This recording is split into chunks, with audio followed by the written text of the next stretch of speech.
All right, there we go.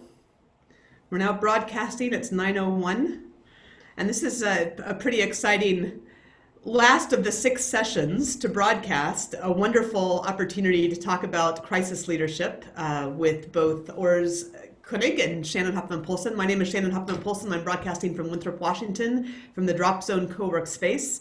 And I'm here with Urs Koenig, my friend and colleague, who is going to tell you where he's broadcasting from momentarily. But my name is Shannon Polson. I'm an author, a speaker, a veteran of the armed services as well as the corporate world, and a lifelong learner around leadership. My book, The Grit Factor, comes out in September. My learning program, which is Going for Grit, is up at thegritinstitute.com. And we're going to talk today about beginning with the end in mind when you don't know what the end is. But first, I'd love for Urs to say hello and tell us where he's broadcasting from. Well, good morning, good evening. I'm broadcasting from beautiful Davos, Switzerland. I know, right? It's terrible. It's actually almost snowing out there. Davos, of course, is the host of the annual World Economic Forum. Many of you know that. More importantly for me, it's also the host of the annual cross-country World Cup every December, a race I'm always very excited about. So I'm excited to be here with all of you and with Shannon, of course. Wonderful. Yeah, it's pretty exciting to have Winthrop and Davos in the same place. That's right. Oh, go ahead. Well, no, of course, I forgot to introduce myself. Sorry. So yes, I'm a speaker. I'm an executive coach. I've been a lifelong student of leadership as an executive and as a peacekeeper and an ultra endurance competitor as well. So thank you, Shannon. Lots of great stories to share on both fronts, and Urs might even share a couple today, who knows, from what he's about to do.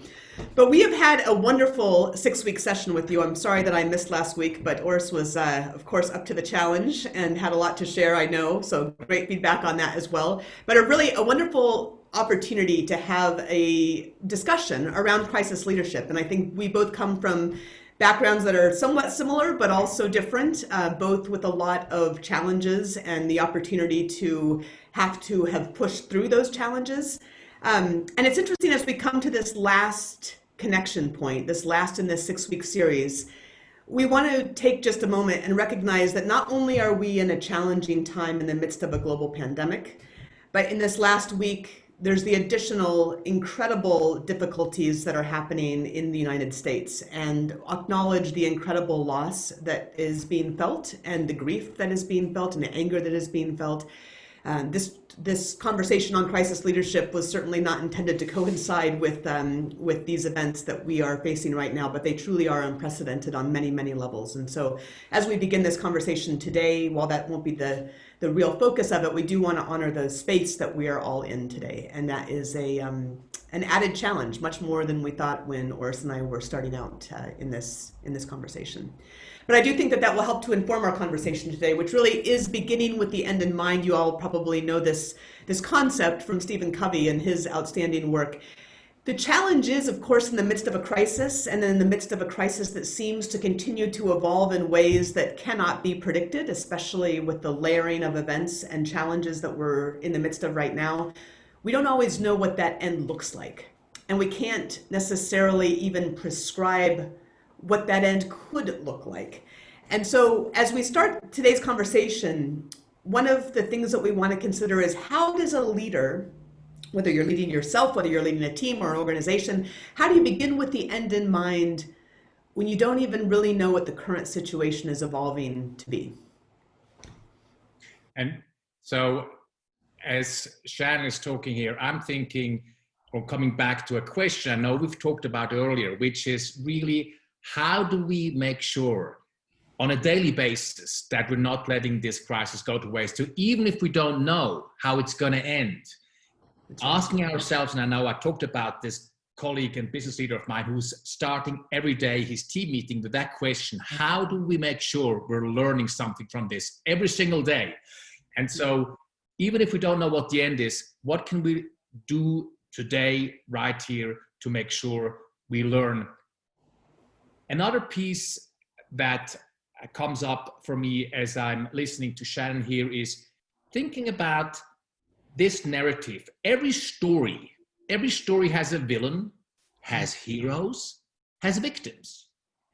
And so even though we don't know how it's going to end up, at the very end, how can we be sure that we're not the villains personally and in our businesses as leaders, and we're not the victims, but Right. that we're actually the heroes, even if it's just in our own minds. And so the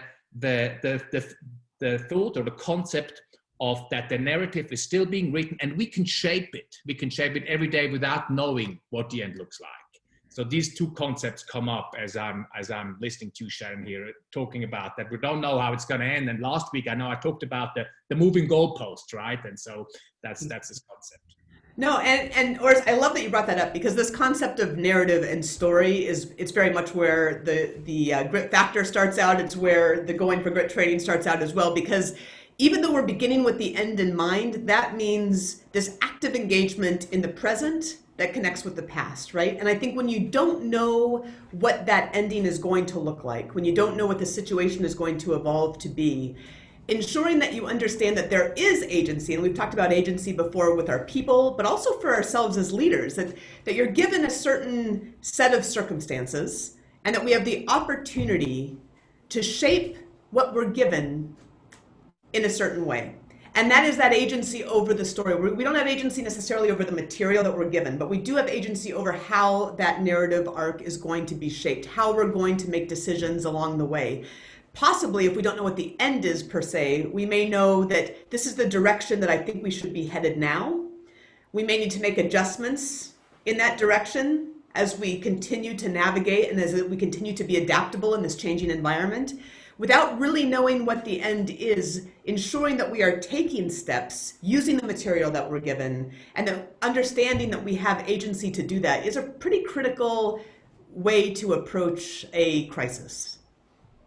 Yeah, and it's, there is, and we talked about this, Shannon, there is things that are happening right now that are actually wonderful. And so one question which I always like to talk about is, how can we be sure we keep the best of what we've become? And there's no doubt, and I'm sure Shannon will talk about it in a second, we also are losing things, of course, but how do we make sure we're keeping the best of what we've become around agility, around rapid transformations, throwing out bureaucracy and just going for it, around empathy? So it's just a couple of examples here. The UK National Health Service is the 5th largest employer in the world.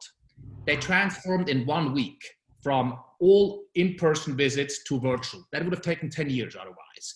Exactly. Agility, PayPal, we're all familiar with it. They were planning for 2 years for a contingency business plan and planning for everybody to work from home for 2 years. They executed in a week.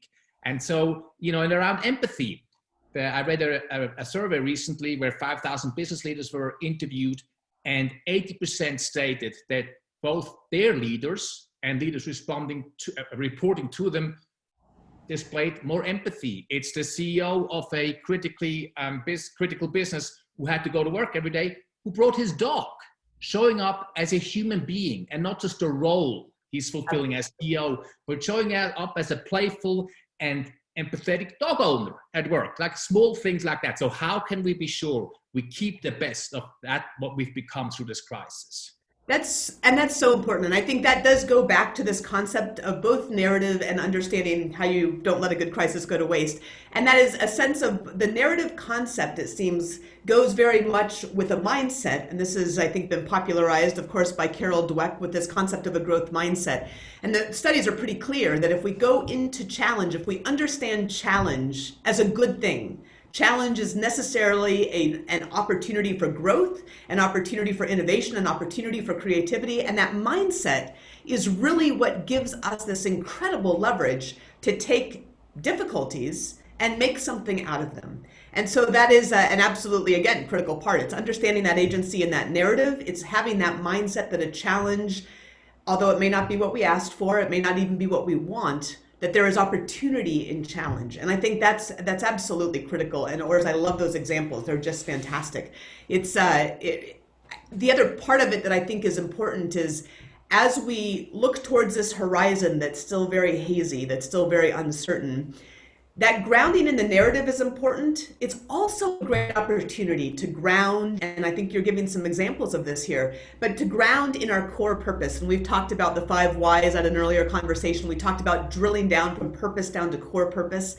It's an opportunity to ground ourselves again in that purpose, because we will need to be able to be adaptable. And a grounding in purpose allows us to be adaptable, but it also connects us with our values. And I think this is where I'd love to circle back to the events of this last week, where I think that everybody is, I think we're all reminded of the importance of some pretty core human values, right? There's the values that we have, the values of our organization, some core human values that have all too often been lost and cannot be lost, right? The dignity of human life.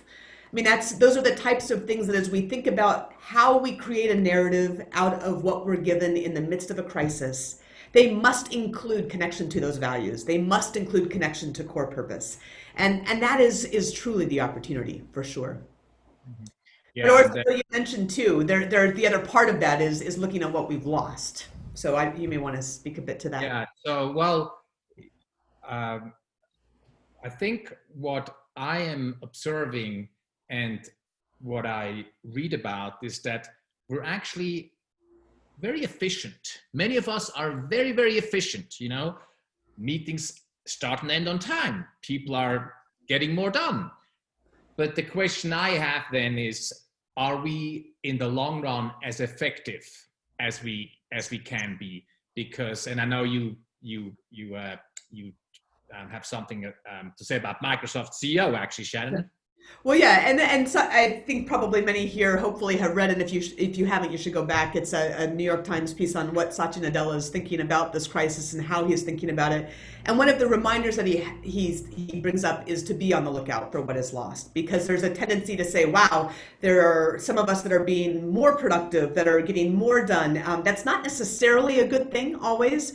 It really depends. It is, again, a balance of that with that connection with those fundamental human values, that core purpose that we have individually, that we have as an organization. And we really do have to balance those two things. And so making sure that we do understand, like, hey, we missed that opportunity to run into somebody in the hallway. We missed that opportunity to say, hey, Urs, hey, why don't we go grab lunch today and talk over this other opportunity, and we don't have those right now, and that is a true loss. And looking for ways as we reimagine the future. That was the other piece that I really liked about what Satya said, is that we're reimagining a future. And as you reimagine that future, how can we include the building blocks of what we've gained, but also make sure that we're compensating for these losses that we're experiencing as well. Yeah. So Shannon, let's talk a little bit about reopening. Yeah. So we're many business owners out there, as slowly these restrictions are being lifted, can start to reopen. And how do we bring our people back? How do we go about this? And so, there is plenty actually written about sort of segmenting your workforce into the different groups, those who've always worked from home and obviously can continue to do so, the hybrid people who probably have worked from home in the past, part-time, now maybe do full-time, and then those who really have to be physically, right there, and how we need to have plans for each of these different groups in how we bring them back to work. But you and I talked about agency, so why don't you talk about this a little bit? This came up in a conversation recently, actually with Rep Powers, and he was talking about somebody that he works with who has actually given his employees the opportunity to design the return to work plan. And I think that's incredibly powerful, because we've got to find the agency for ourselves in shaping narratives and connecting to purpose and in making choices to go forward and then be able to adapt. But we've talked about this before as well. One of the most important things we can do for the people that we work with or that work for us is to give them agency, to help them discover their own agency in the midst of a time that feels so uncertain. And especially when there's so much that is individual about this experience, whether you have elderly parents at home, whether you live in a dense, crowded place or a more rural place. They're very individual experiences. And it's really important that people feel like they are part of making those decisions, that they're not being made for them. And there, of course, are a number of essential workers who don't have this opportunity. So I want to acknowledge that as well. And they're real heroes in this midst of this global pandemic, this crisis. For those who do have the option, for organizations that do have this option, getting your people involved in building that plan, I think is just brilliant. Yeah. It is brilliant. And I want to be just very, very clear, and I'm sure you agree, Shannon, it's also incredibly difficult work for us as leaders. It's exhausting, it's taxing. I ran into my dentist, actually, my Seattle dentist, just before I flew to Europe, and he, at Starbucks outside, and he was talking to me about how challenging it is for a small shop. He probably has 10 people. Everybody has different comfort levels about what they're comfortable with, what they can or want and are able to do. And so he needs to be able to pick each of them up. And we've used that expression before. We pick them up where they are. And as leaders, that's incredibly difficult and taxing, and also important, though, as you're saying, Shannon. Absolutely. And that is, I think, really the charter for leadership always is taking care of your people, right? And at the end of the day, whatever that end is that we have in mind, and however hazy that horizon is, that particular part of your purpose has got to be rock solid. And that connection to that value of taking care of your people has got to be rock solid. And we've talked about that over the course of these last 6 weeks, what that really means, how that might be executed, and that agency is part of it. And it's hard, right? It's I don't want to bring up a parenting analogy, but when you help your 5-year-old learn how to unload the dishwasher, it's going to take 4 times as long, and yet it's absolutely critical to do. And so I think these are hard times for everybody, but really our opportunity as leaders is to bring people along, to give them agency, to allow them to see their way through to a reality that might not be that far out in front of them, but at least it is something to work towards, and it may be something that you adapt from. But what I really think is, as we bring this 6 weeks to a close, what I think our opportunity is to say to our folks, to say to our people, to say to ourselves, we are going to get through this, and we are going to get through this together. And maybe that's what that end is. We don't know exactly what the horizon looks like or exactly which direction we're steering the boat, but we are going to get through this, and we're going to get through this together. And I think that's the opportunity we have as leaders, is to make sure that we are giving that message and that we are living that message every day. Yeah, that's very well said, Shannon. So let's wrap it up with a couple of sort of concrete takeaways. If we may, I'm going to start with one, Shannon, if that's okay. So something which is very, very close to, I know, both of our hearts, and certainly my heart, is this balancing of ruthless execution with this is the ultimate time for empathy. And so we need to be good stewards for our businesses, and we need to sometimes make these hard decisions. And at the same time, as we've continuously talked about over the last 6 weeks, this is the ultimate time for empathy. And how am I, as a leader, every day living that balance? And how am I able to stand that tension? I think is a key takeaway for me. Absolutely. And I think that does help to bring us to a close. And we've asked this in an earlier conversation as well, but how do we want to be seen? How do we want to have maneuvered through these next 24 months, for example? What do we want to be able to look back on and say, you know what, however hard it was, we stuck true to these things? And that's a great way, I think, to start to look at beginning with the end in mind. What are the key things that I know right now that in 24 months will be important for us to have addressed, will be important for me to have really prioritized for our company, for the people that work at our company? And that really is, it does begin with that initial introversion and that work of saying, what is my narrative? How do I shape these experiences? How do I help my people shape their experience? And that is really allowing agency in the process. And it's also going in with this mindset that we didn't ask for this challenge. We didn't ask for a crisis. Nobody ever does. But having that mindset that a challenge offers opportunity is absolutely imperative to success. And finally, I think just that reassurance that, you know what, we are going to get through this, and we're going to get through this together. It's going to be a balance. It's going to be a dance. It's going to require adaptability and adjusting to new realities, possibly every week, as we've seen in the past week. But we're going to be true to these core values, and we are going to make it through together. Thank you, Shannon. I really enjoyed the last 6 weeks with you and with all of you. So that was wonderful. Absolutely. Thanks so much for showing up and joining us. You can find Urs at urskoenigspeaker.com, and you can find me at thegritinstitute.com. You can find either one of us on email through our websites, and we would love to continue the conversation as we go forward. Have a great summer. Great. Take care. Thank you. Take care. Bye-bye.